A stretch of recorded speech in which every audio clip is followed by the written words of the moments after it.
Oi,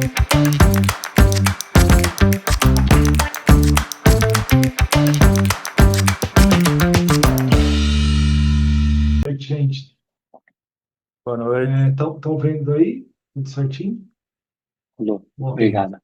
Só dando uma introdução rápida, para quem não conhece a gente ainda, a gente é uma escola brasileira para criadores do mundo inteiro. A gente tem operação no Brasil e operação fora.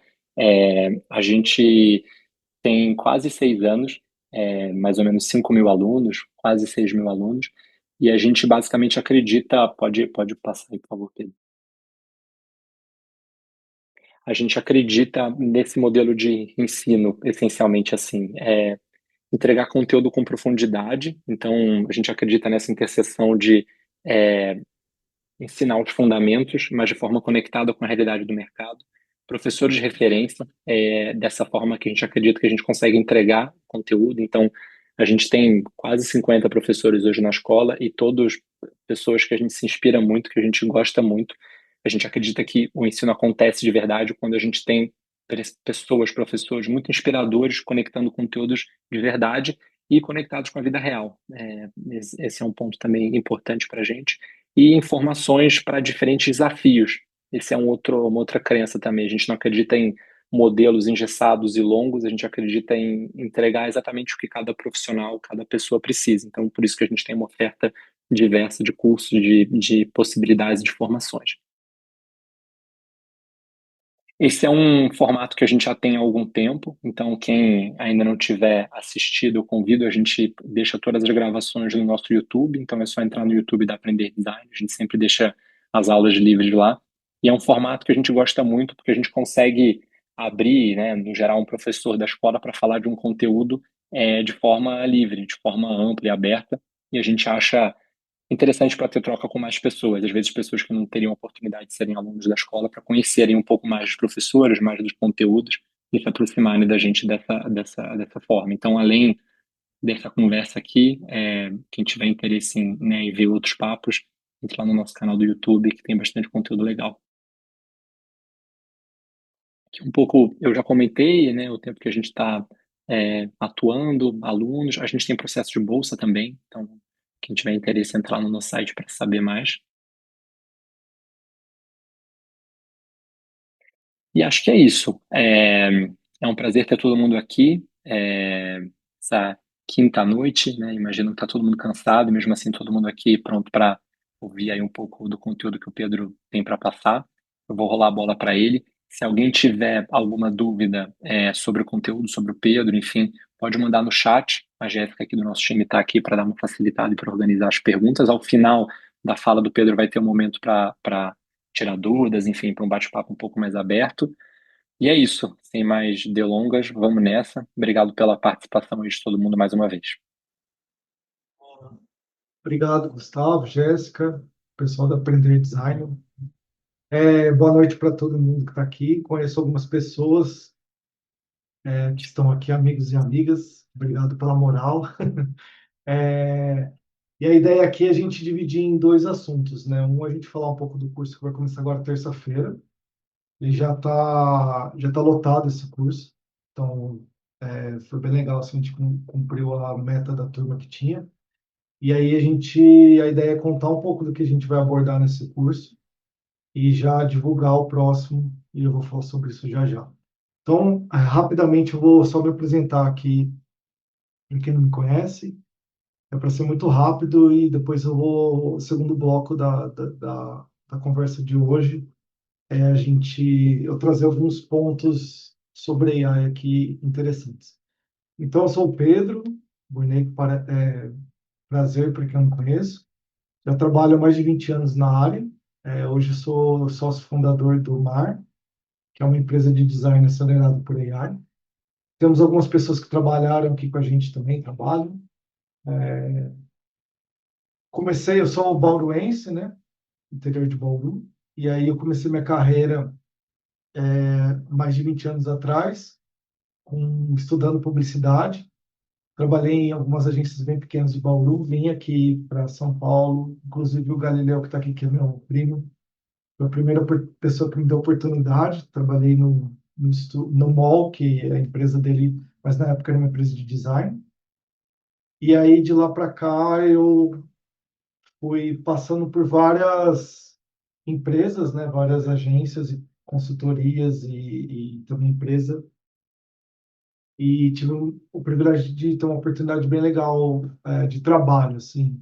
Acho que o principal ponto que eu gosto de falar sempre é eu fico toda hora pensando como que eu vou me reinventar, né? Então, eu comecei lá no digital, então, tive o privilégio de pegar todas as grandes mudanças do digital ali, né? Na época que começou a internet, que era o flat design que a gente não sabia, né? Que era HTML, depois foi para experiência, que era aquele lance do Flash, depois voltou para flat design, aí de um jeito mais parrudo, obviamente. Aí depois a parte de social, né? Que foi muito importante para a profissão. E aí eu fui para produto digital, quando eu entrei na Working Co. Fiquei um tempo lá, depois fui para trabalhar na Media Monks, também com produto digital. Dirigi o time da América Latina, mudando diretamente para o México. E nessa primeira fase, antes de ir para da, da produto digital, trabalhei nas principais agências do país da época, né? A última foi a UMAP, BBDO. E aí, depois que eu trabalhei na Media Monks, foi bem interessante os projetos que a gente fez globalmente e tal. Eu fui trabalhar pela primeira vez dentro de cliente, que foi no Enjoei. E aí, então, agora que eu vi que o vídeo não tá, né? Aí, dentro do Enjoei, eu fui como principal designer e na época a gente estava reestruturando o branding e o produto novo. E aí, a partir disso, o Simon, que é meu sócio, começou a pensar, ele tinha acabado de sair do Nubank, a montar uma empresa de design, e ele me chamou. E a gente pegou o primeiro projeto, que foi o refresh de marca da Claro. E aí, a partir disso, a gente começou o MAR. E aí, desde o começo, a gente pegou essa estratégia de uma empresa de design acelerado por AI. E acredito que foi muito bem sucedida essa decisão estratégica. Eu vou falar um pouquinho sobre isso. Então, vamos lá. Dito isso, a ideia aqui do que a gente vai ver hoje são duas coisas, né? Então, a gente vai falar sobre o curso e falar as 10 coisas mais importantes que eu aprendi com AI. Então, vai ser muito legal, porque eu pensei, em vez de eu ficar falando case, mostrando para vocês case, que é legal, tem seu valor, eu quis pular isso, mostrar os hacks de que eu tenho passado nesses 2 anos. Então, acho que vai ser bem interessante para a gente discutir também. Então, tá bom. A primeira parte é sobre o curso. O curso se chama Processo Criativo com AI. Então, aqui é um pouco dos trabalhos que a gente fez com o Mar nesses últimos 2 anos.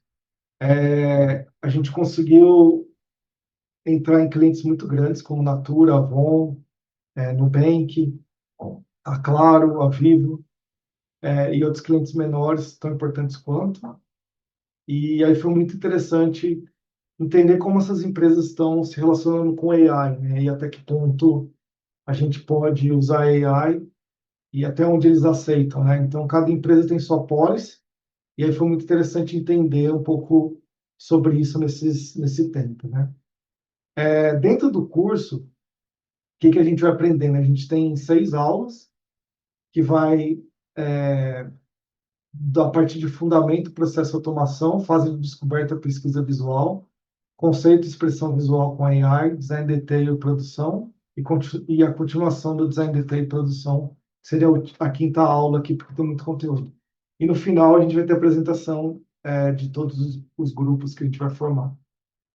Então a ideia do curso é a gente dar um briefing desde o começo de clientes reais, e aí trabalhar com vocês, com os alunos, para a gente pegar cada etapa do processo, e eu vou falar rapidamente sobre isso ali na frente, como que a gente pode usar a inteligência artificial desde o briefing até a entrega final. Então, é muito interessante, que é pegar esses 2 anos, vamos dizer assim, condensar num curso e pegar o que realmente deu certo e o que realmente faz com que a gente acelere todo o processo e como fazer isso, né? Então, a primeira parte, que é o fundamento do processo de automação, que é a aula um ali, eu vou contar muito como a gente usa isso no dia a dia, né? Como que a gente usa a AI, como eu estava falando, desde o do briefing até a parte final ali, da entrega do projeto. A ideia é que a gente não fique só no âmbito visual, né? Então, por exemplo, usar a AI desde uma reunião, da primeira reunião do briefing, tratar o briefing, né? E aí, depois disso, a gente extrair as informações e depois usar outras AIs para conseguir fazer um processo super interessante que tem um resultado muito bom, é muito importante, né? Então, essa primeira parte, essa primeira aula, a gente vai falar muito sobre isso, e uma introdução muito legal também sobre o que está pegando agora na parte de AI voltada para design, né? Muita parte de que está sendo em desuso a partir dos prompts, né? A partir dos fluxos, dos flows, como que a gente cria um flow para resolver um pedaço do projeto de acordo com a necessidade que a gente tem ali e aí em diante, né? É um curso muito prático, então a ideia é ter um exercício real ali de briefing e tal, e aí trabalhando junto com os alunos, então é muito legal, porque é bem mão na massa mesmo, e ver a evolução desse processo até a apresentação final, né? Na aula 2 a gente vai falar muito da parte de pesquisa e descoberta, que a gente chama de discover, né, e imersão. Então, é pegar o briefing, né, depois que tratar isso com AI e tudo mais, e aí tem todo um processo sobre isso, é a gente pegar essa fase 2 desculpa, essa fase de descoberta, e aplicar a AI já para a gente trazer um monte de referências em moodboard, e muita técnica de como fazer isso de um jeito interessante, né? Então, vai ser um curso que eu vou expor muito o processo do mar, real, como a gente usa no dia a dia. Então, é muito legal, porque não vai ser uma coisa muito de teoria, né? Alguém está arriscando aqui. Beleza. Na aula 3 a gente vai falar muito, começar a construir esses flows, né? E construir um pouco do projeto ali. Então, os briefings a gente vai ter algumas opções de briefing. Basicamente, a gente vai falar sobre rebranding de marca. E aí, dentro dessa aula 3 aqui, a gente vai falar muito de conceito, expressão visual usando a AI. Então, vão ser discussões bem ricas, conceituais, para a gente começar a explorar isso visualmente, as soluções de acordo com o desafio que a gente tem.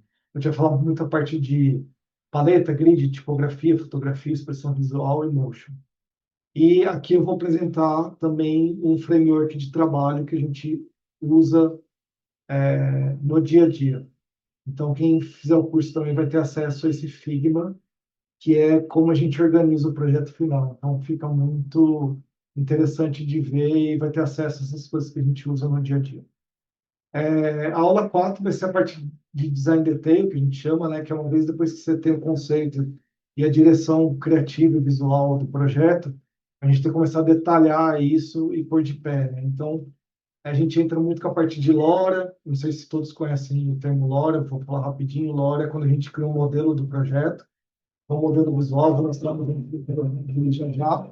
A gente criou um LoRa, a gente cria um modelo do projeto visualmente que a gente consegue replicar com escala e com bastante consistência e com qualidade incrível. A partir de automação, que eu vou mostrar um pouco também através dos fluxos, hoje uns exemplos, geração de mockup. E aí é muito legal, por exemplo, só para vocês terem uma noção, na parte de mockup a gente vai passar por workflows, por exemplo, de inserir um layout em tempo real e já criar um mockup, e a tipografia daquele layout está toda perfeita, com a iluminação e tudo que a gente determinou de acordo com o resultado que a gente queria. Então, muito legal, porque vocês vão ver todo o processo e construir o projeto juntos e ver também essa parte da AI rodando tudo junto. Aí a aula 5 é a continuação, como eu estava falando, né, design de tempo e produção. Aqui a gente continua a materializar o rebranding do briefing que a gente vai passar. E aí tem várias coisas como adaptação, múltiplos formatos, né, que isso é uma dor hoje em dia, como que a gente escala e determina esses formatos, esses sizes de um jeito interessante. Obviamente sem ser simplório, né? Uma coisa que seja interessante realmente para o projeto, completar o que precisa ali, ter o próprio foco nas coisas que precisam, é, fazer a transição de 2D para 3D, se necessário, né? Obviamente. Então, imagino que um dos briefings fala sobre um produto especificamente, a gente vai pegar aquela imagem e transformá-la em 3D na AI, possibilidade de modelos virtuais, se é um briefing de roupa, né, por exemplo, e por aí vai. Possibilidades de variações de ângulos. Então, a ideia é sair da aula 5 já com isso tudo definido, né, como eu estava falando, do rebranding. E aí, na aula 6 cada grupo vai ter o seu tempo de apresentação ali para apresentar o projeto final e falar um pouco de como usou a AI. Então, vai ser um esquema bem de pitch mesmo, que tem um tempo ali, cada grupo vai apresentar dentro da apresentação final que a gente vai fornecer o template para ser um padrão para todo mundo. Então, basicamente, esse é o planejamento de aula, tá? O que a gente vai abordar das AIs, que sempre é uma pergunta que as pessoas fazem. A gente vai focar no IVE e no CREA, que é as duas ferramentas para esse tipo de projeto são mais importantes, a gente consegue fazer muita coisa aqui. Então, o IVE muito para criar os workflows e resolver os problemas que a gente tem que resolver do projeto. E o CREA gerando as imagens, vídeos se necessário, e também a parte de LoRa, né? Então, criar os modelos todos no CREA e ajudar muito ali o resultado final. Essa turma já está lotada, como eu estava falando, então a gente vai ter uma próxima turma dia 20, que começa em maio. Quem tiver interesse, já dá para se inscrever também. E aí eu vou mudar agora de tema e falar um pouco do que eu estava falando da minha experiência com AI, né? Então, terminando a explicação ali do curso, pegando carona no que o Gustavo falou, depois, se vocês tiverem dúvidas, coloquem ali no chat também, a Jéssica vai ajudar a gente a responder. Eu vou agora para as 10 coisas mais importantes que eu aprendi com AI nesses últimos 2 anos, né?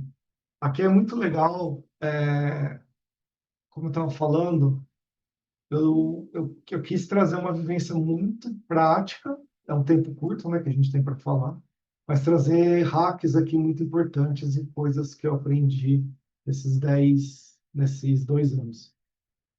Esses aqui são os conceitos principais, tá? Eita, desculpa, aqui são 8, perdão. Eu errei aqui. Eu era 10, eu pus 8, perdão. Então, são 8 coisas, tá? Eu vou trazer aqui essas 8, eu vou contar aqui rapidão e depois eu vou decupar um pouquinho cada um. Então, para você ter um resultado muito bom com o AI e também sofrer menos na entrega final, com um cliente no meio, às vezes tem um terceiro no meio, por aí vai. Processo e organização é crucial. Vou mostrar um pouco do que a gente usa como processo, e esse vai ser a base também do curso que eu acabei de explicar. O item 2 é diferenciais com AI, craft, escala e automação, para onde a gente está indo, né? Alguns exemplos. Posicionamento estratégico, fuja do rápido, barato e fácil. Vou contar algumas coisas que tem rolado com a gente também para vocês entenderem. E o que eu sugiro para quem tem uma empresa ou quer se posicionar como profissional, vou falar um pouquinho sobre isso. O item 4 é de 85% para 100%, vou explicar esse conceito, que é muito interessante. O item 5 é quase todo jogo eu pensei em desistir, que tão irônico, mas é muito importante. Eu vou falar minhas dores também, pessoais. Item 6, experimente mais R menos. A gente está experimentando cada vez menos com a AI. Isso é muito doido, porque a AI dá para a gente voar, né? Então, quero também deixar essa mensagem para todo mundo aqui, para a gente errar mais, experimentar mais e se permitir ali. Está tudo muito matemático, muito perfeito, né? Número 7, fim do prompt, de engenharia de prompt, né? Cada vez mais a gente vai ser exigido menos sobre prompt, eu vou comprovar isso para vocês. E o item 8, que é muito importante, a parte de cultura, que é treinar e dar suporte ao time interno. Então, eu vou falar um pouquinho sobre esses pontos, tá? Então, primeiro, o processo de organização. Esse é a base do nosso curso, né? Mas, obviamente, tem várias coisas dentro disso. Mas é muito importante esse framework que a gente usa no mar, independente do projeto, a gente sempre usa ele. Então, vou exemplificar aqui para vocês, né? A gente tem 4 fases aqui. Isso é um projeto. A gente tem 3 vertentes hoje dentro do mar de área de atuação. A gente tem parte de branding e é tudo que envolve isso, product design, refresh de marca, lançamento de marca, estratégia, tudo que tem dentro disso. A gente tem a segunda parte que é assets, VAI, sempre com direção de arte, obviamente, direção criativa. A gente não é uma produtora, não quer ser. E a terceira parte é consultoria, usando AI. Então, a gente tem alguns projetos de clientes muito grandes e a gente está sendo contratado como parceiro para resolver os projetos internamente. Então, qualquer um desses 3 temas, a gente usa esses quatro pontos aqui e etapas do processo de organização. A primeira, a gente fala muito sobre learning, então, assim, é muito importante a gente tem que entender, fazer uma imersão sobre o problema que a gente tem que resolver. Então, a gente trabalha muito sobre o problema, o finding, o problema a busca do problema que a gente tem que resolver. E aqui a gente vai e volta para o cliente várias vezes até chegar num ponto interessante para a gente ter algo criativo para trabalhar. A parte de research, de pesquisa, insights também é bem grande. Esse framework do Figma que eu falei, que as pessoas vão ter acesso, ele incentiva isso e dá para organizar tudo num projeto só. Então, ele é muito interessante sobre isso. E aí, como criar esse processo dentro da parte de pesquisa, né? O jeito mais simplório que as pessoas têm sobre isso é o famoso moodboard, né? Mas é muito mais sobre não só ter um moodboard, mas como vocês querem dirigir o projeto e resolver o problema de design que ele tem. Então, todas essas etapas são muito importantes para a gente ter o resultado interessante, né? Dentro de Research Insights, a gente continua isso com a parte de auditoria de marca. Então, a gente pega o brand book da marca atual e aí ataca todos os problemas que a gente tem também hoje. Então, o que está funcionando, o que não está, o que o cliente quer manter, ele quer manter a paleta, não quer manter a tipografia, quer mudar, fotografia, ilustração e por aí vai. A gente, dependendo do projeto, a gente cria as personas em AI dinâmicas, né? E aí é muito legal isso, porque a gente consegue testar hipóteses de design e aplicação dessas hipóteses em jornadas feitas pela AI, né? Então, como uma mensagem é para uma pessoa que mora no Sudeste, no Nordeste, no Sul, e como isso é consumido de maneiras diferentes. Isso tudo pela AI.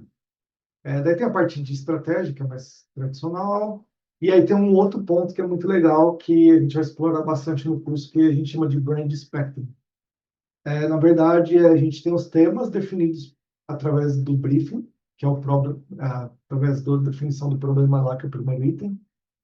A gente pega os temas que o cliente quer desenvolver com a gente, e a gente cria possibilidades em cima de referências sobre isso. O que significa isso na prática? Claro, chegou para a gente e falou assim, quero falar sobre tecnologia. As imagens têm que representar tecnologia. Isso são problemas que a gente passa no dia a dia como designers. E aí o fato de você não entender o que é tecnologia para CMO, para gerente de marketing, para pessoa da agência que vai pôr isso de pé, pessoa de content, por aí vai, fica muito subjetivo. E a gente tem muito problema de aprovação se a gente não tem um processo muito claro. Então, esse Brain Spectrum, o que a gente faz? A gente traz os temas, como, por exemplo, tecnologia, e mostra referências visuais para claro, nesse caso, que é o que é tecnologia? Tecnologia é você ter uma imagem que tem rastro, estou chutando qualquer coisa aqui, rastro, é imagem que tem tipo o Minority Report, é o filme Her, que o ator fala com a inteligência artificial.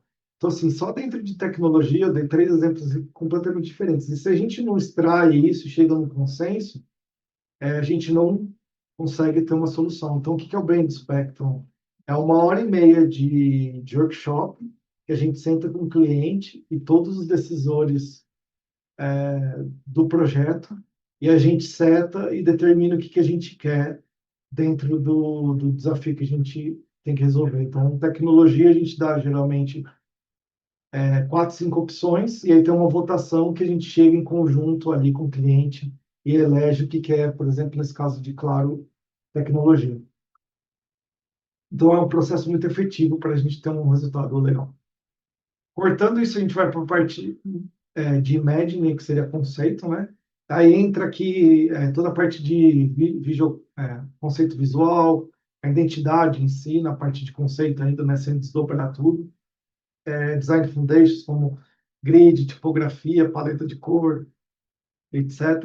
E aqui, muito importante, a parte de protótipo em qualidade alta.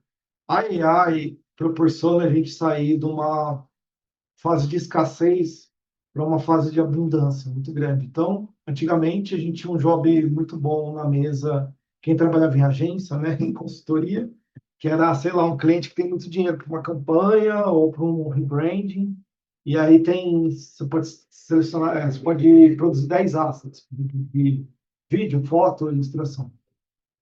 Hoje é infinito isso. A gente tem infinitas possibilidades. Então, onde eu quero chegar? Quando a gente vai apresentar um conceito para o cliente, a gente já mostra o protótipo, e eu vou mostrar isso para vocês também como que funciona. Antes de ficar numa discussão subjetiva de mood board, que é quantas vezes a gente já passou isso na vida? Vou falar, sei lá, sobre figurino de filme. Eu falo assim, imagina que é essa camiseta com essa calça e mostrando um mood board tradicional com várias fotos diferentes, né?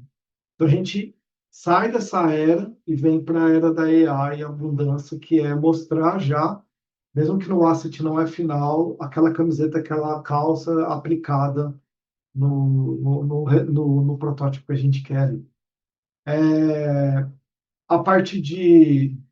Depois a gente muda para design detail. O que é o design detail? Depois que a gente definiu o conceito, a gente vai para o detalhamento de design. Então, toda a parte de desenvolvimento da identidade visual, uma vez aprovada, obviamente. Então, cada etapa dessa aqui, ela tem que ser aprovada, muito importante, por e-mail, pelo cliente, para depois a gente não ficar voltando, né?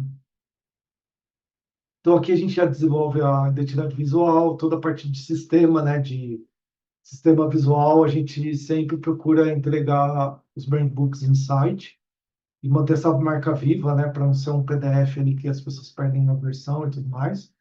E aí entra toda a parte de sistema, né? Então aqui é sistema em escala, tanto a parte visual, a parte de fotografia, os componentes que a gente usou também, a gente usa sempre no filme.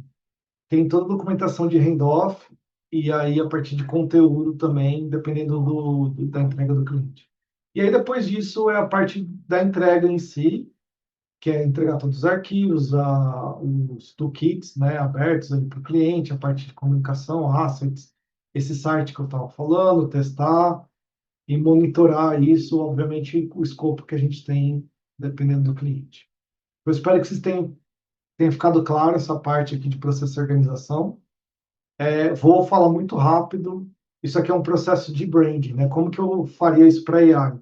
Eu continuo a mesma coisa. Então, eu vou mostrar um exemplo para vocês de Natura, e aí é fácil de identificar, né? Então, obviamente, não vai ter todas essas etapas do processo, mas eu vou definir. Então, tem um produto novo da Natura, que é a linha Una, por exemplo, e aí tem esses ativos, o produto é assim, assim assado, o creme é assim assado, a textura, blá, blá, blá, o público é esse, né, que é toda a parte de definição de problema que eu estava falando. A gente vai fazer a pesquisa visual para resolver aquilo, trazer o brand spectrum, né, para setar o cliente, para falar mais para cá, menos para cá, mais claro, mais escuro, tem luz solar, não tem. E aí, depois disso, tem toda a parte de conceito, de protótipo, aí depois, refinamento da imagem ali e a entrega. Então, o que eu quero dizer no final? Esse processo todo aqui, ele funciona em qualquer projeto que a gente vai fazer dentro do mar. Esse outro framework aqui é muito legal. Espero que tenha claro aqui para para explicar o que que é, mas a gente usa muito para AI. Esse aqui é um framework de AI especificamente, tá? Então, isso é muito já de dentro da nossa cozinha, tá? Não é para o cliente. Então, basicamente, a gente traz a definição do problema ali que a gente tem que resolver dentro da AI. A gente faz uma coleção do asset que a gente definiu. Então, a gente cria, depois de aprovado, a gente traz ali algumas saídas daquele asset, né? Algumas variações. Traz o refinamento de conceito ali, o visual dele, né? Então, a gente pega, depois disso, refina. Cria um modelo de lore, que é o que eu estava falando, né? Que a gente chama de model training. Aí, então, a gente estica essa estética a partir do momento do desenvolvimento desse modelo. A gente valida isso ou com o consumidor, se tiver que ter uma validação, ou com um time interno, né? Que está contratando a gente, ele pode ser do marketing ou time criativo. E aí depois a gente vê essa consistência, se está batendo bem, se está conseguindo extrair esses assets de um jeito interessante, com qualidade de escala. E aí depois a gente altera isso e aí vai melhorando os modelos e as versões, né? Então é um ciclo, e aí uma vez que a gente melhora, a gente volta para essa parte aqui do treinamento do modelo, né? Então essa aqui é muita parte de conceito, vamos dizer assim, né? De entender aqui como que vai funcionar visualmente, e depois aqui a parte de desenvolvimento e treinamento do nome. A gente usa muito isso também no dia a dia. Aqui eu já vou para o item 2. Deixa eu só tirar o Deixa eu só tirar o áudio ali, senão vou me confundir. Dá um segundinho.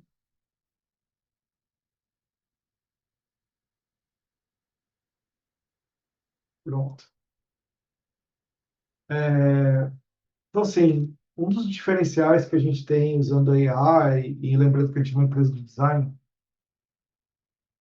é a gente ter sempre o craft, a escala e a automação. Eu vou começar com um exemplo bem simples. Isso aqui é um desenvolvimento do Mar, tá? É uma ferramenta. E aí depois eu vou mostrar outros assets visuais que a gente já gerou para vocês verem esse potencial do craft. Então, aqui, o que que é isso? É uma ferramenta, isso tudo é AI, tá, gente? Não é HTML tradicional nem nada. Como que funciona isso aqui? Eu vou dar uma pausazinha só para explicar. A gente tem um link, aqui roda a AI, né? E aí dentro desse link, o que que a gente está desenvolvendo? Uma geração de layout com tipografia perfeita, grid, usando foto e texto, e fazendo variações. Então, isso tudo aqui que está rodando aqui dentro é AI, como eu já falei. E aí, aqui do lado esquerdo, você tem possibilidades de arrumar o tamanho do artboard, ajustar o tamanho do artboard, colunas, linhas, margens, gutters e por aí vai. Pode escolher a cor do grid, se tem texto, se tem imagem, o número de colunas e linhas por imagem, por aí vai. Corner, a tipografia, que tem de sistema. Agora a gente já está num ponto de colocar de você imputar a tipografia ser customizada. E aí é muito legal que aqui em cima tem o Generate Layout, que você vai clicando e vai trocando aqui, conforme está rodando esse vídeo aqui. E aí você pode copiar esse SVG e jogar no Figma e editar. Você pode fazer o download e aí você vê o snap aqui também, que você pode ter on e off. O que que é legal disso tudo aqui? Para que que a gente está fazendo? No 99% dos projetos, a gente tem que entregar apresentação e social. O deck, né, o template. Então, isso aqui é uma vez que você joga o preset do projeto aqui, que foi definido, você vai gerando as imagens e aí você só trabalha com a curadoria, né, do que ficou bom e ruim. Obviamente que são exemplos aleatórios, né, de teste mesmo, mas é muito legal porque você economiza muito tempo. Então, a AI proporciona para a gente ganhar muito tempo e usar tarefas mecânicas de um jeito muito rápido, que daí a gente usa só nossas horas para curadoria. Então, aqui no exemplo, foi copiado lá da ferramenta e foi jogado no Figma, né? Então, tá tudo aqui funcionando. Então, uma vez que o designer, por exemplo, acha isso aqui interessante, ele vai lá, copia e cola e já está pronto o layout. Aqui a gente escondeu o texto, né? Ficou só a imagem. E aqui, por exemplo, para fazer bentô, fazer mood board, a gente faz o grid ridiculamente rápido e fácil, né? Então, já gera tudo isso automaticamente. A exceção pode setar, se setar aqui as coisas. Ah, lá a partir de bentô, no mood board. Então, é muito legal, assim. E aí você pode trocar aqui, né? Você pode pôr 4x5 proporção, pôr é, quadrado, enfim, a ferramenta permite tudo isso. Aqui eu vou para o item 3, que é posicionamento estratégico, fuja do rápido, barato e fácil. O que eu quero dizer com isso? O posicionamento estratégico que a gente fez quando lançou o Mar, eu considero que foi muito importante e foi um golaço assim, para a gente, porque a gente se posicionou no timing certo, usando a AI de um jeito que as pessoas podiam entender e focando no design parte humana, né? Então, o conceito do Mar é o craft por humanos e acelerado pela AI, né? E aí é muito interessante isso, como gera ruído para as marcas que a gente não vai trabalhar, né? Para os clientes que a gente não vai trabalhar. Aqui são e-mails fictícios, né? Mas bem realista do que a gente recebe no dia a dia, assim. E tá tudo bem, porque a gente não quer ser esse tipo de fornecedor, né? De parceiro. Então, onde eu quero chegar aqui no final? Todo dia, quase, eu vejo o Instagram, o LinkedIn, tem alguma empresa nova, principalmente a partir de produção de AI, né, de foto e vídeo. E esse mercado vai saturar rápido, se já não está, né? E aí a briga sobre a entrega dessas pessoas é muito complexo, porque sempre vai ser os 3 Bs lá que a gente não tinha no passado, né, que é bom, barato e bonito, que é a expectativa do cliente. Mas na entrega eu nunca vi esses três, as pessoas prometem, mas eu nunca vi esses três funcionarem ao mesmo tempo com AI, é muito difícil, assim. Então, onde eu quero chegar? O que trouxe eu trazer esse item 3 aqui? Teve uma concorrência que a gente entrou de um cliente gigantesco, e aí era para apresentar, a gente não teve que fazer, enfim, uma proposta visual nem nada, era muito sobre credenciais e preço, né? Credenciais é quando a gente apresenta os trabalhos ali, depois manda a nossa tabela, entre aspas, ali de custo, né?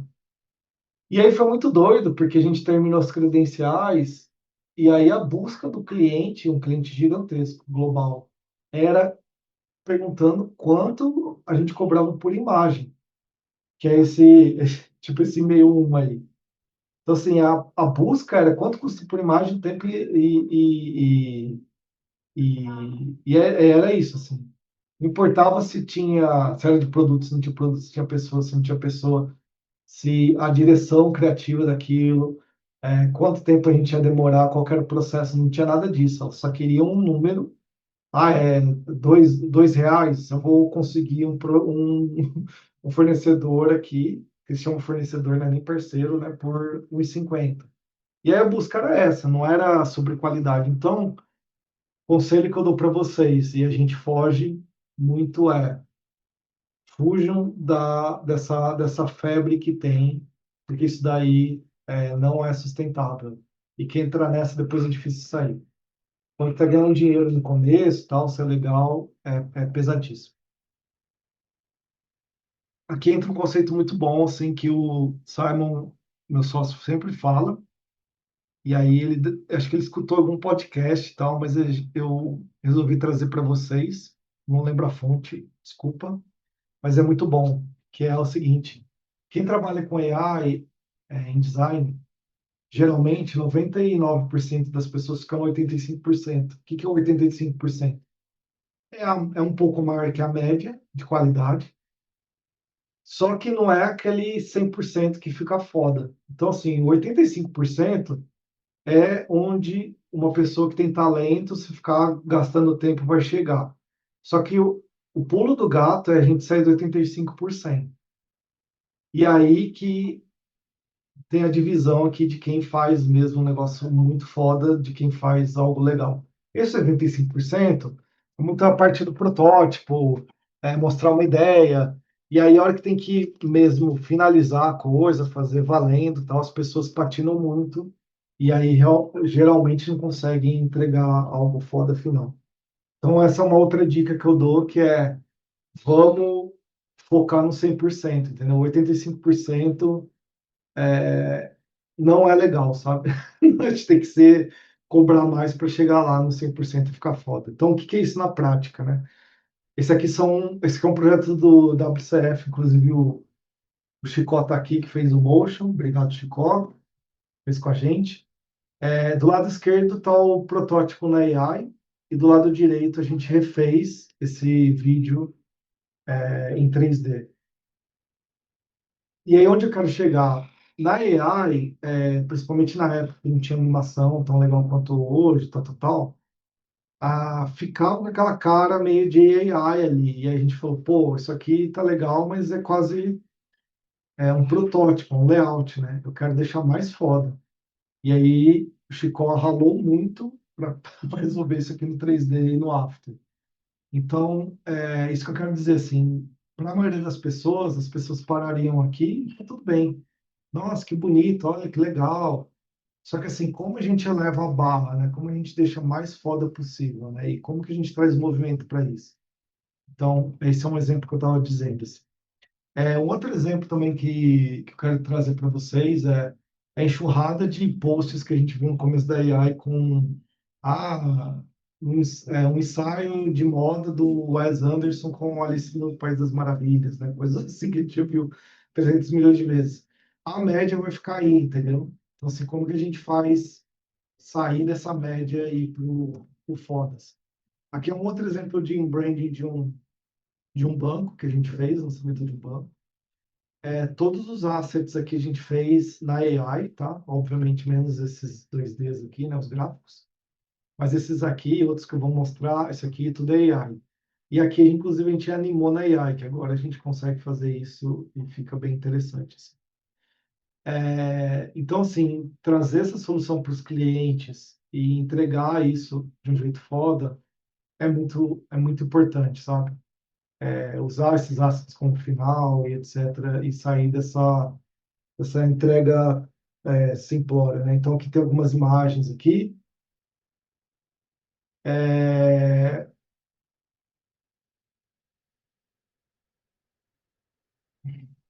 Aqui é um outro exemplo de AI. O, a AI aqui para a Natura, o que que a gente fez? O desafio do projeto, desse briefing de Natura, isso aqui é 100% AI, tá? Tem muito pouco retoque, só para falar. O projeto de Natura, a Natura veio com um briefing que nunca tinha feito AI lá dentro, então tem uma policy de não usar pessoas, tá? Mas produto pode usar AI. E isso tudo foi um trabalho gigantesco dentro da AI para trazer essa solução aqui. Tem, to, tem toda a parte técnica, quem já trabalhou com beleza sabe.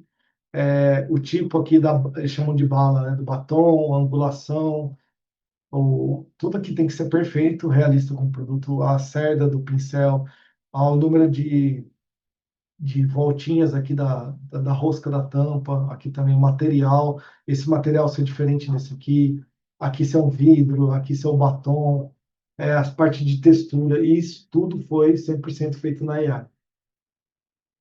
Inclusive a parte de texto e os rótulos aqui. Então, Isso aqui é um outro exemplo de sair do 85%, né? Como que a gente consegue acelerar isso e ir para algo muito relevante e interessante mesmo, visualmente, e sair da média que todo mundo está, né?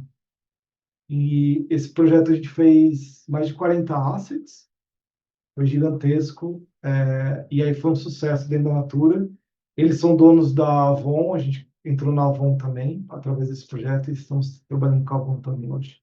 Então, aqui é um pouco do case. Enfim, eu não vou mostrar ele inteiro, mas só para vocês verem. Um pouco, fala da precisão da imagem, a textura, precisão da embalagem, desculpa. Sem alta resolução, isso era muito importante para o cliente também. Toda a parte de textura ali, de brilho, acabamento.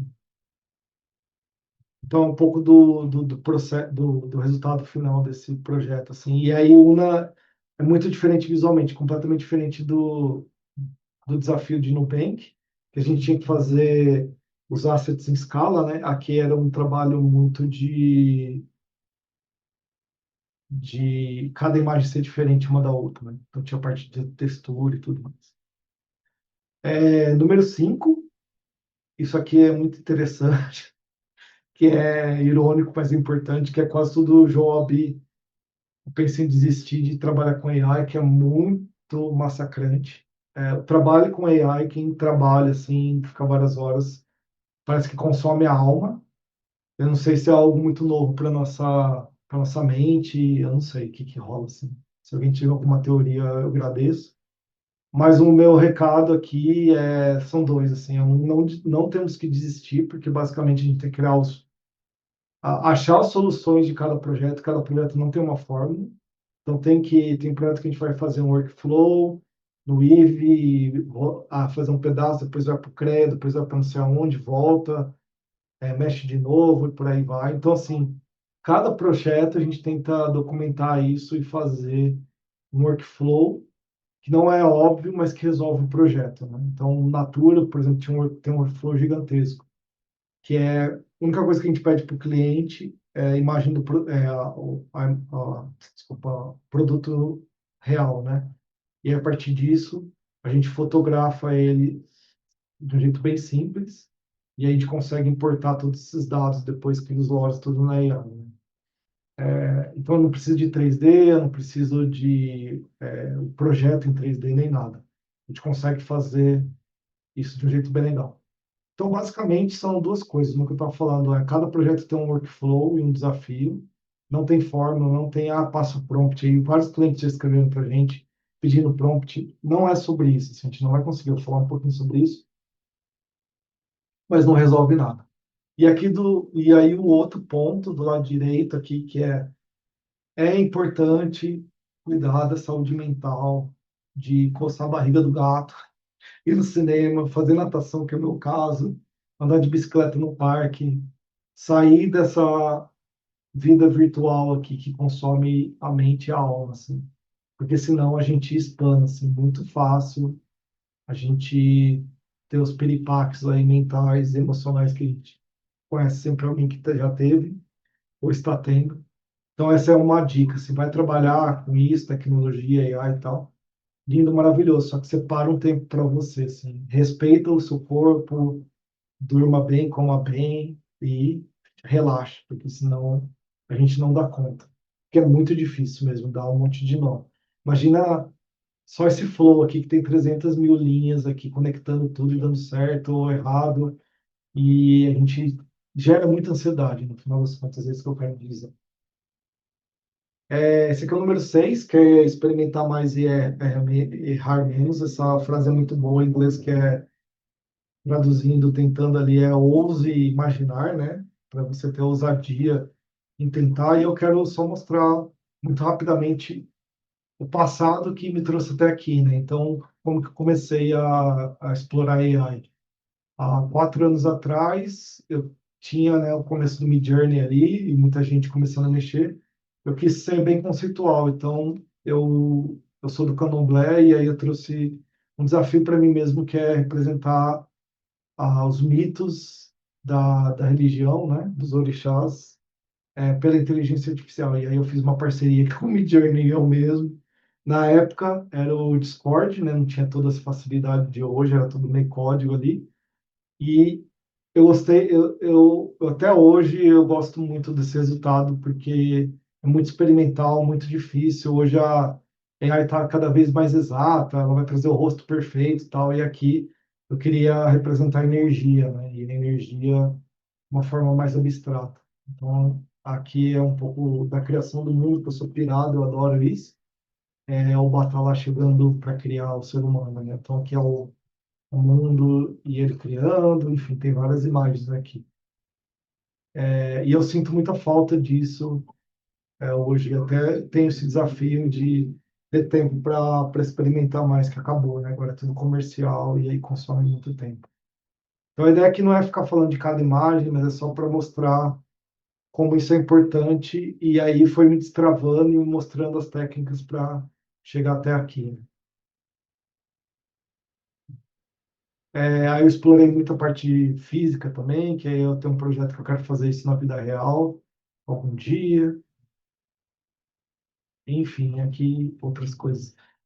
Aí é um projeto 2 eu, depois daquele dos orixás, eu continuei fazendo esses ensaios, né, pela AI, mas dos filhos dos orixás, então eu estava querendo representar ali as lendas e qual que é o arquétipo via esse ensaio, né? E aí na época você vê que os dedos não são perfeitos, e tal, mas tem uma poesia muito bonita. Isso aqui eu adoro, isso aqui foi feito no Midjourney mais tosco que tem, sabe? Então era muita treta chegar nisso. Hoje, obviamente, isso tem um resultado muito melhor. Mas a gente dirigir a coisa, né? A gente se expressar ali e tudo mais. Essa aqui eu adoro também, essa iluminação, os poros da pele, enfim. E aí você vê, né, que hoje claramente o resultado seria muito melhor. Inclusive, eu vou até fazer isso, vou refazer essas imagens. E aí, por último, dessa série aqui, eu quero mostrar um outro que é eu consegui expor o meu trabalho de AI no MAC, que é em frente ao Ibirapuera ali, que é o Museu de Arte Contemporânea, o de WCF, que é um festival de criatividade. E aí, basicamente, tinha as pessoas que escreviam frases de como imaginavam um mundo melhor e eu co-criava com a AI. E aí gerou essa série. Isso aqui foi exposto lá no museu e tal. E, de novo, isso aqui faz uns 3 anos, assim. Então, aqui era muito sobre a interação entre pessoas e a natureza, né? Então, o cabelo dessa modelo saía e virava um vulcão, do lado direito, como as partículas de água estão conectadas com a gente. Aqui do lado esquerdo era uma crítica à extração de pedraria, né, do mundo, como tem a exploração do luxo. Do lado do meio também sobre a integração das plantas com a gente. Do lado direito com a continuação daquela do cabelo, mas com a pele estava conectada ao vulcão. Do lado esquerdo, integrado com o mar, né, com o oceano. Também do meio aqui com os corais. Do lado direito, a mesma ideia ali das partículas de ar muito mais corais e tudo mais. E aí eu trouxe um outro designer que eu admiro muito, é uma das minhas inspirações, que é o Adriel Nunes. Ele me mandou esses dias essa série que eu pirei, assim, ele fez na AI. Ele curte criar sapato, né? E aqui ele fez um ensaio fotográfico desses sapatos. E aí fazia muito tempo que eu não via algo de AI foda, assim, que eu falava, pô, aqui tem um conceito foda, sabe? E aí o acabamento muito bom, assim, né? Então, você vê até as unhas, né? Foi pensada ali, a direção de arte do cenário, enfim. Isso traz um alimento, né? Para a gente e inspiração para a gente testar mais. E quem quiser seguir ele é o Adriano Nunes, ele é incrível.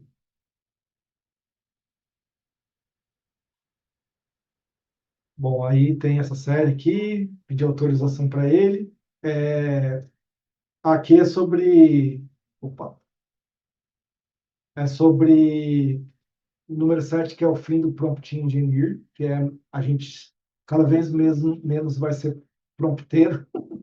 Eu lembro que quando a gente começou a mexer, até discutia com meus amigos, o Pedro Julian, que está aqui também, fala, pô, será que vai ter vaga no futuro de designer de prompt e tal? E aí a gente viu que isso não efetivou, graças a Deus, né? Mas teve uma época que a galera que fazia prompt tinha um valor gigantesco, né? E aí aqui é a comprovação disso, né? Que isso aqui é um flow do Eve, isso aqui é eu apresentando para o cliente. Qual que era o desafio? Era o RAG, que é um estúdio de tipografia, um dos tipógrafos mais fodas do Brasil. Ele contratou a gente para a gente fazer o reel mesmo de demonstração da aplicação das tipografias e mockups para ele divulgar, né?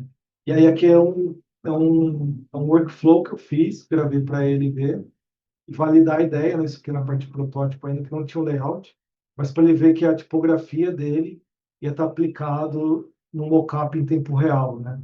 Então aqui esse flow eu mostro isso, então tem a parte de prompt muito simples, né? Não é que a gente não tem prompt, mas o prompt é muito simples. Basicamente aqui eu coloquei só as diretrizes que eu queria do mockup ali, vocês vão ver o resultado, né? Então aqui a ideia é pegar esse layout, que ainda não é um layout, né? Só para mostrar a tipografia como ela é aplicada na AI, aqui ela chama Versus. De novo, não é um layout, tá? É quase como um wireframe, mas o teste principal é a não distorção e pixelação, acho que fala, da tipografia. Então aqui eu coloquei um prompt simples, tá? Que é aquela imagem, a luz, a iluminação, lá nada demais. Aí eu vou acelerando aqui para ficar mais rápido. Joguei aqui no Image 4, aí gerou essa imagem aqui, que segue esse prompt, né? E aí o desafio era aplicar aquele layout lá, que não é um layout, aqui dentro, para ele ver a tipografia aplicada bonitinho. Então, no workflow tem essa caixinha que você sobe o layout, depois a gente já desenvolveu os layouts e tal. E aí, a partir disso, eu vou gerar isso aqui no resultado, obviamente. Ele vai pegar essa imagem e aplicar exatamente aqui o rótulo. E aí, depois que você faz esse workflow, é ridículo fazer a escala disso, porque daí você troca o layout, ó lá, tá tudo impecável, tá vendo? E ele preservou toda a tipografia. E é isso que a gente vai passar no curso também. Então,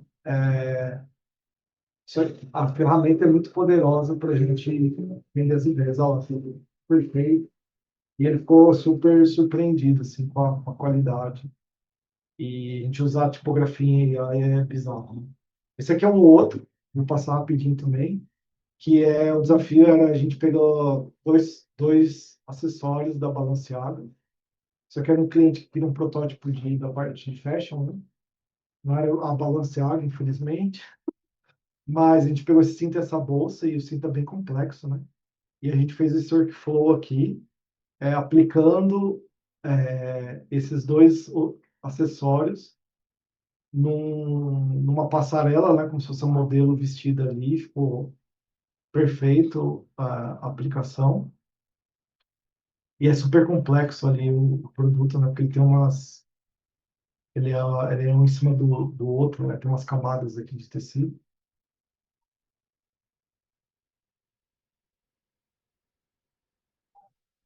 E aí aqui a gente pegou também essa bolsa e esses produtos aqui e criou a continuação desse projeto, né? Então aqui a gente pegou a imagem de uma pessoa que foi gerada pela AI e aqui ela é customizada com a roupa, né? Então a gente pegou essas roupas aqui e aí aplicou.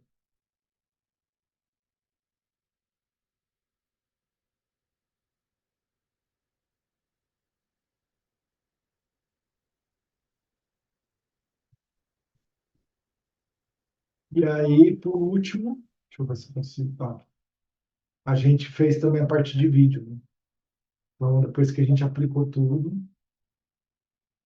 a gente fez isso em movimento.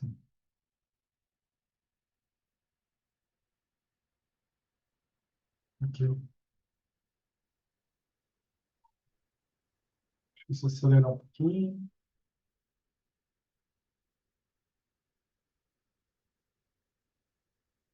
Olha lá o detalhe do, do, do produto aplicado. É bizarro. Isso aqui, tipo, é muito complexo. Antigamente era impossível fazer isso, né? E aí a gente conseguiu fazer. Ah, não, esse aqui não tem a parte de vídeo, perdão, tem só a parte de imagem. Mas aí o vídeo depois a gente continua o protótipo. Então, isso que eu estava falando daqueles pontos ali da gente relaxar a mente também, porque fazer um protótipo desse gera muita treta, assim. E aí, por último, não mais importante, não menos importante, é uma dica também, vocês criarem a gente criar uma cultura e treinar e dar suporte ao time interno, né? Você que é um pouco do time do Mar, é bem pequenininho, e aí a gente tem um cuidado sobre isso, de ter alguns papos contínuos, né? De imersão, de desafios, de mostrar os cases, com os workflows, como que a gente resolveu os problemas para incentivar as pessoas a usarem. A gente não tem as pessoas, não tem não, é muito difícil achar pessoas que mexam muito com muita profundidade em AI. Então, por isso que a gente precisa treinar. E para treinar, a gente tem que dar chance para as pessoas. É quase como pensar a mesma dinâmica que a gente faz com projetos, né? O projeto é mais simples, é mais complexo. Essa pessoa vai entrar como um suporte ali, depois ela vai pegar autonomia para tocar um projeto sozinha. Mas é muito importante a gente gastar tempo, que na verdade é investimento, para as pessoas fazerem também. Assim. É crucial isso, a gente criar uma cultura tanto de trocar ideia, de apresentação de case, de fazer imersão, de dividir. Às vezes é coisa simples, dividir um canal ali no Slack com as novidades de AI, como as pessoas fizeram as coisas. Isso tudo é mega importante, assim. Então, queria passar isso para vocês também, para não ficar nas costas sempre de uma pessoa, né? Então, acho que é isso. Tá? Passei aqui por todos os pontos. Aí a Jéssica vai me ajudar aqui também as perguntas. Espero que vocês tenham gostado, que tenha ficado claro aí toda a explicação. Eu vou. Boa noite, pessoal, primeiro de tudo. Vou começar passando pelas primeiras perguntas que apareceram aqui, e aí depois a gente abre para ver se alguém quer falar alguma coisa também. Mas vou falando aqui, tá, Pedro? Aí você vai respondendo e a gente vai passando. A primeira aqui, para acabamento impecável, se você usa outros softwares para refinar a imagem. Opa, desculpa, eu estava no mundo. Eu estou entendendo que essa pergunta é como se eu tivesse uma pós, né? Um software de pós. Não, a gente já sai da AI, usa o Photoshop, estou falando, sei lá, de Natura ou de Nubank. A gente usa o Photoshop muito pontualmente para arrumar uma texturinha, alguma coisa que precisa melhorar, mais nada que a gente vai reconstruir no Photoshop, ou até o tom das cores e o tratamento a gente tenta sair o máximo da AI ali.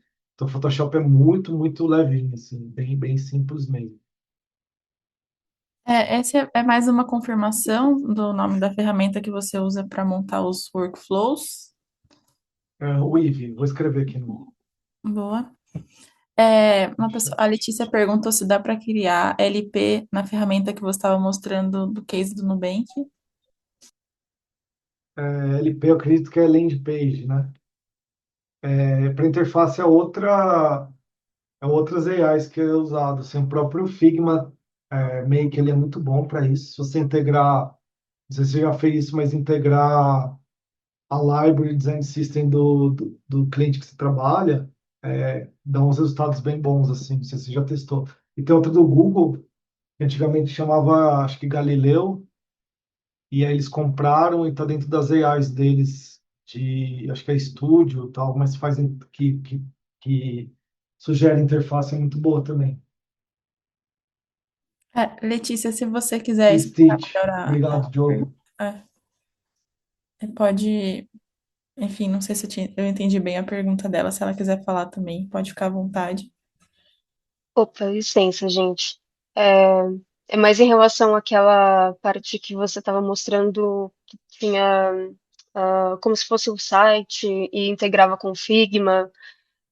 Se aquela parte poderia fazer uma landing page também ou se funcionaria com outros tipos de site.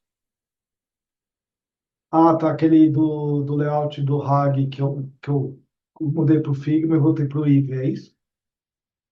Isso, isso. Só que só para entender, você a sua pergunta é se dentro do IVE eu colocaria as imagens com a interface do site. Eu pegaria a interface do site do Figma, jogaria no IVE, popularia as imagens e depois voltaria para o Figma. É isso que você está querendo dizer? Ah, não, é mais no começo da apresentação, quando você mostrou uma tela que eu não lembro direito o software que foi, mas que tinham vários Ah, textos. sei, sei, sei. É a ferramenta que a gente fez de layout, que Isso, depois você copia e joga no Figma, né? exato, Daí, exato. hoje ela não funciona para isso, tá, Letícia? Mas poderia, sim, a gente criar um projeto que já gera o site e os módulos ali, tranquilamente. Os componentes, né? Ah, sim, boa. Valeu. Imagina. Vou seguir com as perguntas aqui. É, a pergunta é, Pedro, como você enxerga essa resistência ao uso de IA? Vejo no mercado americano uma divisão entre clientes que são a favor e outros que são totalmente contra, muito por uma questão política e de sustentabilidade. Como você lida com isso? Olha, é complexo isso daí, eu entendo, mas é algo que a gente não vai conseguir ir contra, assim, sabe? Então, eu prefiro ficar meio em cima do muro, porque é muito complexo para eu, em São Paulo, aqui, querer resolver isso, mas eu entendo a parte do meio ambiente também. Mas, ao mesmo tempo, fazer uma produção tradicional também gasta elementos naturais, enfim, não estou falando dos profissionais, obviamente, estou falando de poluição, tal, tal, tal, mas eu sei também quanto a AI gasta água para gerar as imagens, tá? Mas é uma questão muito complexa, assim, porque a gente está gastando muita água aqui nesse Meet também, nesse Zoom, né? Então, tudo gasta, tudo que envolve a AI, desculpa, a tecnologia e servidores e tal, a gente está gastando água pra caramba também. Então, é muito difícil, né? Passando aqui para a próxima, Pedro, o processo de criação com AI é muito caro, costuma gastar rápido os tokens e como você lida com essa parte? Ah, tá. Mas depende de como você constrói isso e cria, entendeu? Então, por isso que o IVE acaba ajudando bastante. Mas é uma questão grande, sim. A gente tem gente que usa o ConfUI, né? O Conf, que daí PCs tem que ter tua placa de vídeo, tal, tal, tal. E aí ele é todo open source, né? Quem quiser se aventurar, eu não quero. Isso daí tem alternativa, mas realmente, se a pessoa não se atentar, ela gasta muito crédito ali. Então, tem que ter muita técnica para criar esses workflows e achar o jeito mais simples ali para gastar menos crédito. E aí, na hora que você estiver pronto mesmo, com com um resultado legal, e aí você gasta mais créditos para gerar o final, vamos dizer assim. Então, colocar no mínimo, testar modelos mais baratos é um dos segredos ali também. E outra coisa é, se a gente ficar esperto, tem muitas promoções. Exemplo, no Flea Pick, uma época o Nando Banana estava de graça. Então sempre tem essas coisas, sabe? A gente ficar esperto para gastar menos crédito possível. É, indo para a próxima aqui, perguntaram se rola uma síndrome do impostor ao não estar mais movendo pixels. É como se você fosse um pintor que imagina, fala para o assistente o que quer e o assistente pinta a tela. Eu não sei se é síndrome de impostor, não. Eu entendo a pergunta, mas eu acho que é um jeito novo, né? Eu não me incomodo, não. Eu acho que é só um jeito, uma ferramenta nova e diferente de criar ali, né? Mas eu não me incomoda, não, na verdade. A próxima. Quais as principais ferramentas que você indicaria para alguém que quer se tornar especialista em criação de imagens com AI e que, na sua opinião, são indispensáveis no mercado nacional e internacional? Olha, eu sempre recomendo o Creo e o Eevee, né? O Creo, ele, para imagem, para especificamente esse tema de imagem, eu acho que ele é mais até mais importante, porque você tem vários modelos ali e tudo mais, né? Você tem várias saídas, tem a parte de edição, tem um monte de coisa que você cria a hora. Então, eu iria com certeza no CREA. Eu acho que vale muito mais a pena gastar um pouco mais de tempo e a grana juntar nos créditos de uma plataforma do que de várias, né? Que acaba ficando mais caro. Então, eu aconselho o CREA mesmo ali. E sempre ficar atento, que eu acabei de falar, tem várias promoções e várias AIs que dão períodos ali de graça e vocês podem usar coisas incríveis gratuita, né? Ou muito barato. Boa. Pegando a próxima aqui. Você acha que é possível atingir o mesmo nível de excelência com ilustrações 2D? É complexo dizer porque depende como que é o traço e como que é essa ilustração, né? Tudo vai depender do estilo mesmo, né? De como que é o resultado do craft dessas ilustrações. Mas eu acho que é uma coisa muito específica e muito difícil de escalar, a AI vai ter dificuldade. Mas se for mais fácil, é um pouco mais fácil. Mas o tema de ilustração é complexo ainda para AI, é difícil. Ainda não tem resultados legais, mas eu não vi nenhum case ainda muito bom. Assim. Mas acho que se pegar para fazer, faz. A próxima aqui, eu não sei se eu vou pronunciar certo a ferramenta, mas como rola a utilização do IVE e do CREA de forma integrada? Ah, ele não integra, não faz, não rola, é separado. O Eevee acabou de ser comprado pelo Figma, né? E então eles vão investir bastante no futuro, provavelmente vai ser integrado dentro do Figma. O Figma já tem um negócio muito legal, não sei se já usaram a AI do Figma, que tem para gerar layout e tal, as coisas, mas ele tem um nano banana dentro dele. Então, para coisas simples ali, de projeto, dá para usar muito bem ali e não tem essa questão dos créditos ali. Não sei se ele tem um entrave, né, se tem um limite, mas dá para usar bastante, assim, é bem legal. Boa. Eu tenho uma pergunta também. Eu não sou designer, eu sou da parte de brand e comunicação, sou relações públicas, e eu fico muito curiosa de como que isso tem rolado dentro das empresas, né? Por exemplo, você mencionou algumas grandes que você trabalhou. Existe entre aspas, manual de conduta sobre o uso de AI, assim, ou é alguma coisa muito inicial ainda? Tem cada empresa de um jeito, é muito complexo e diferente entre elas.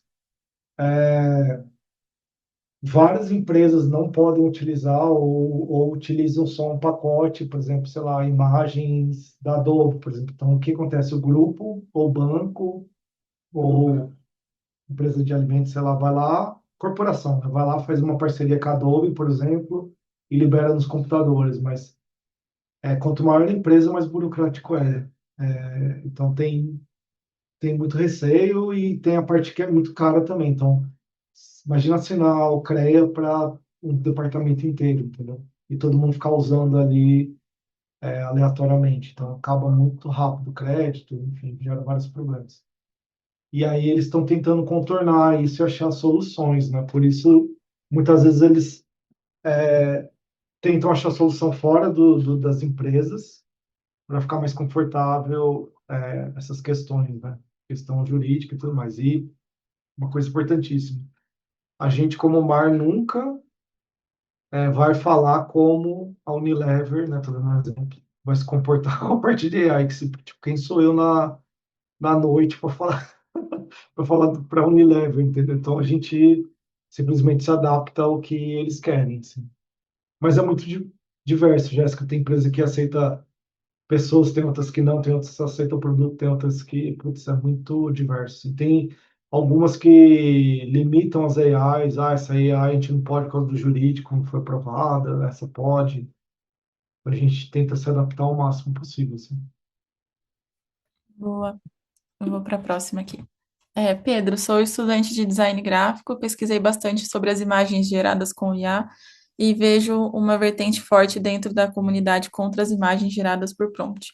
Apesar de ser uma ferramenta, vejo que futuramente algumas artes virais, como as do Estúdio Ghibli e Pixar, serão taxadas como design barato. A Porsche fez um anúncio de final de ano totalmente animado sem uso de AI e foi muito bem criticado, abrindo uma vertente de que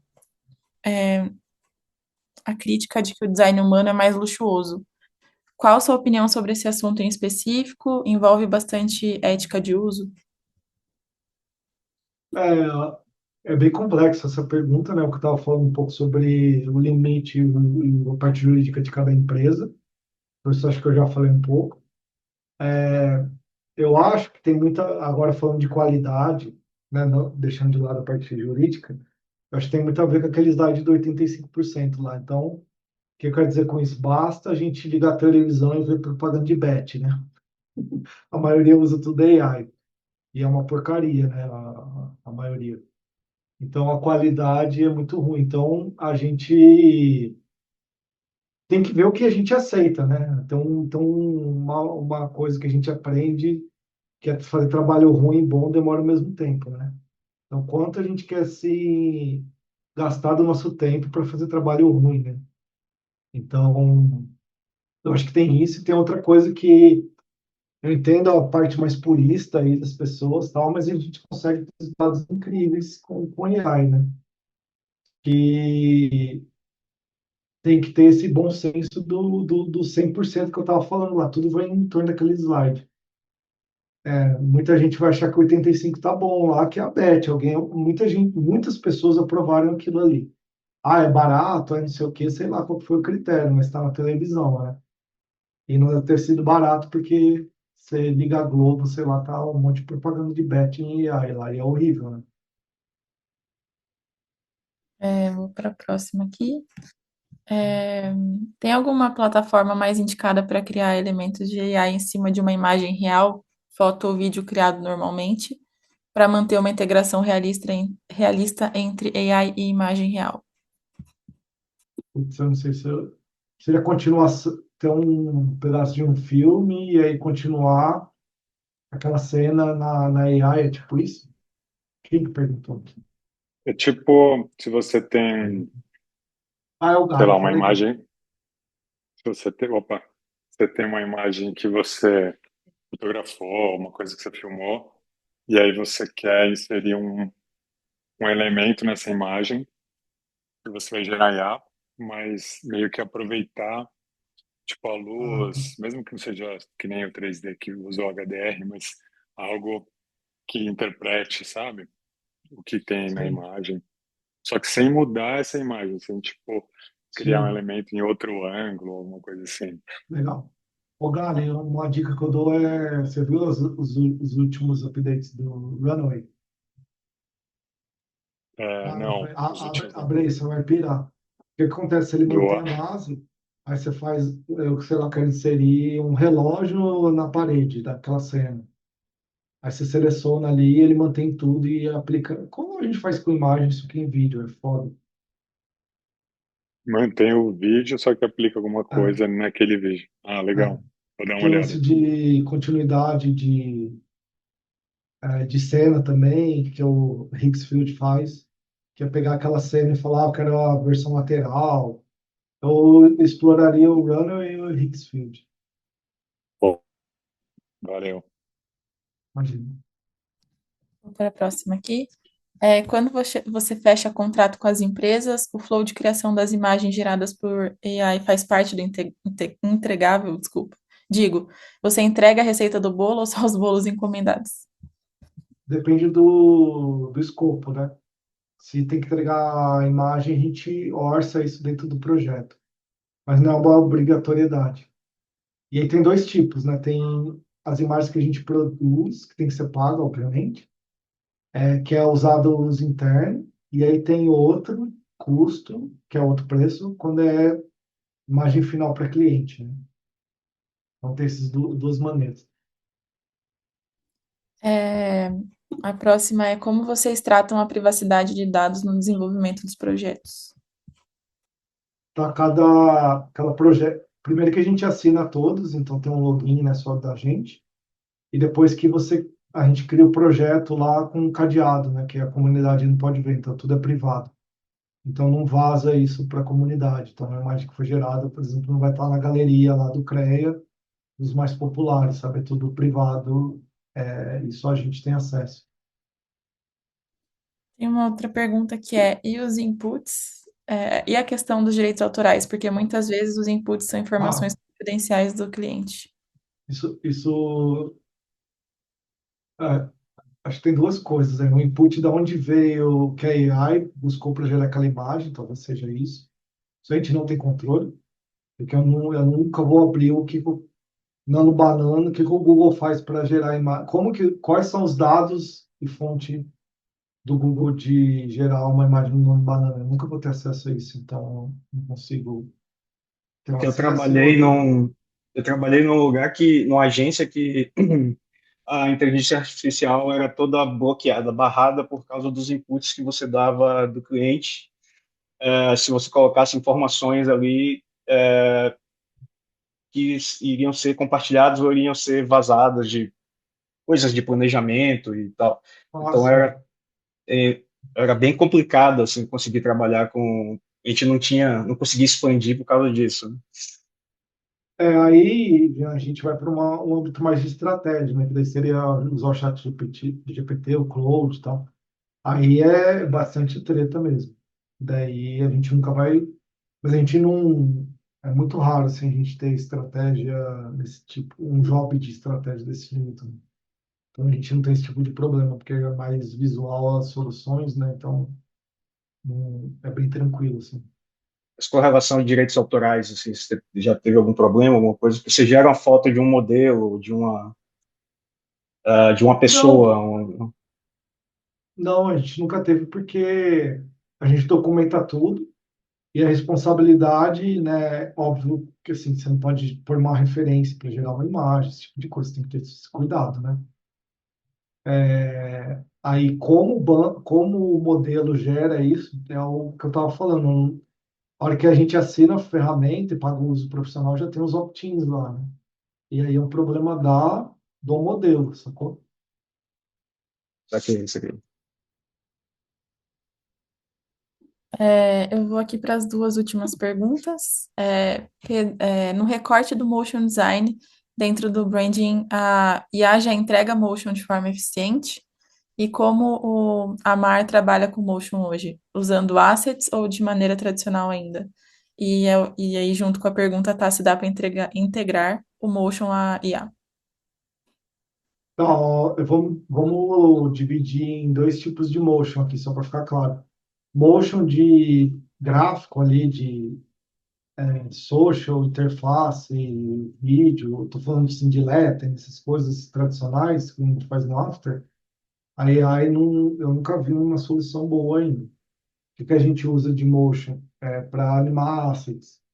Mas depende do desafio. Tem desafio que não, a maioria não fica bom, e aí a gente opta por outros caminhos. Ali pode ser tradicional também. Mas a gente usa mais o motion via AI para animar assets. É basicamente isso, assim. E aí, dentro disso, dá para ter uns resultados bem legais, assim, que fica com um resultado interessante, né? Aí É, eu respondi tudo ou faltou alguma coisa, Jéssica? não, eu acho que. Teve a pergunta também, eu não sei se respondeu aqui, se dá para integrar o motion à IA. Acho que sim, né? Né, desse jeito que eu falei, assim, mas que isso não rola, não. Boa. E a última é: quais as ferramentas você considera ideais ou mais seguras para a criação de sistema de design voltado para redes sociais? Pensando que hoje temos formatos diversos animados e estáticos para cada rede e diversas redes. Aqui, tô pensando, assim, o sistema de design para social, a gente vai resolver no Figma, né? Tô falando a parte de grid, tipografia, etc., né? Layout. Então, aqui não vai usar a AI, até poderia, mas eu acho que vai gastar muito tempo e um Figma é muito mais prático você fazer componentizado e tal. Então, essa é uma primeira parte. Segunda parte, sobre assets em si, todas essas que eu recomendei aqui, que é o Weave e o CREA, são seguras, e a gente usa isso, assina tal, né? Você cria o projeto ali dentro privado, então não tem grandes tretas para fazer isso. E aí, para você dar vazão a esses assets, criar o sistema, tem vários detalhes, né? Tem o lance do Lore, que eu já falei, do CREA Legal, o exemplo do Nubank, e dentro do Eevee ali você poderia esticar esses assets, fazer o resize, né? Vertical, horizontal, e por aí vai. Então tem essas diferenças entre as coisas, né? Então, por isso que é um workflow, né? Então, você tem que desenhar isso, pensar, daqui vai ser no CREA, depois disso eu vou jogar lá no Eevee, por aí vai. Então, tem que pensar nesse workflow certinho para resolver o problema que você tem. Boa. De pergunta a gente encerrou aqui. Aí queria passar para você finalizar a conversa. Boa, tá bom. Bom, é isso, gente. Obrigado aí pelo tempo de vocês. Obrigado pelo Aprender Design, Jéssica, Gustavo.